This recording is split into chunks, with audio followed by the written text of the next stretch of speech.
Ubisoft spent 10 years and $200 million to tell you that you couldn't leave your ship. Then, a small studio comes out of nowhere, builds the game Ubisoft said was impossible, and clears an estimated $30 million in a week. This isn't just an indie success story. This is a corporate execution.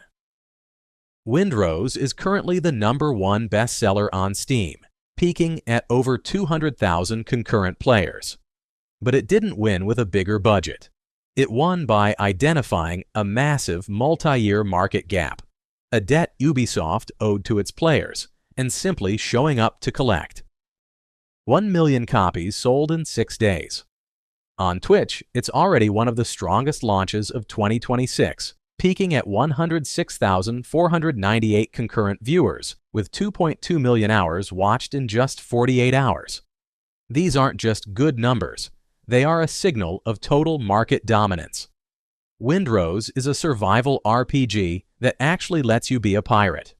You sail, yes, but you also jump off the deck, swing a blade, explore islands, and build a crew. It sounds basic because it is basic. It's the foundational fantasy of the genre. But in the current gaming landscape, where AAA studios are terrified of scope, basic has become a luxury. Windrose didn't have to invent a new genre. It just had to inhabit the one everyone else abandoned. To understand why Windrose exploded, you have to understand the market gap.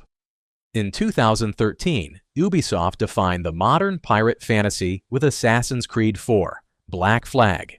It was a masterpiece. The industry expected a linear evolution, more depth, better boarding, bigger cities. Instead, we got a decade of silence, followed by Skull and Bones. Ubisoft marketed it as quadruple A title, a term suggesting it was beyond the reach of standard competition. But the product was hollow. No land combat, no manual boarding, a naval combat simulator wrapped in mobile game menus. The industry standard has become spend more, deliver less, and hope the IP carries the weight.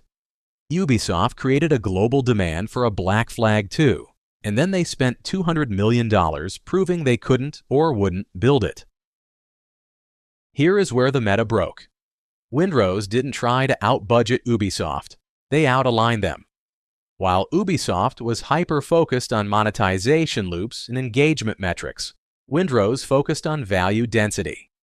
They looked at the 3 pillars players actually wanted: naval combat, land exploration, and meaningful progression. The core thesis is simple.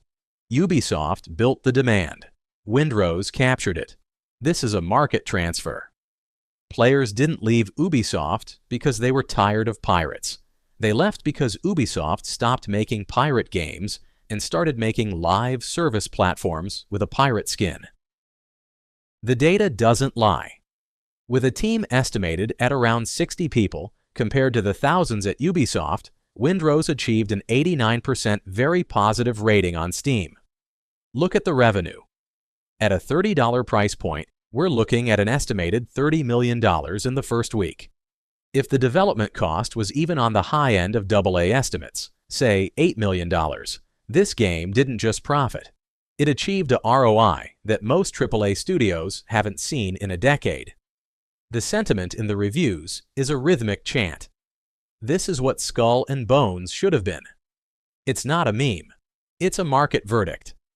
When your customers are explicitly telling you that a smaller, cheaper product is superior to your quadruple flagship, you aren't just losing sales, you're losing your position as a market leader. So, what does this mean for the future? For AAA studios, the moat of scale is gone. You can no longer hide a bad game behind a massive budget. In 2026, value alignment beats production value every single time. Sea of Thieves owns the social sandbox, but Windrose now owns the progression fantasy, the building, the crafting, the getting stronger loop that Ubisoft completely abandoned. For the indie space, Windrose is the blueprint. You don't need to innovate a new mechanic if the giants in the room are refusing to give players what they want.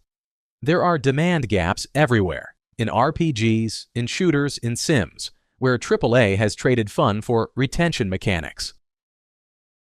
Windrose didn't beat Ubisoft with money. It beat them by understanding the player. It's a reminder that the broken meta of the gaming industry isn't about who has the most developers. It's about who actually wants to build the game we want to play.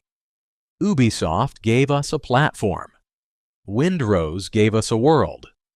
And in 2026, the world is winning.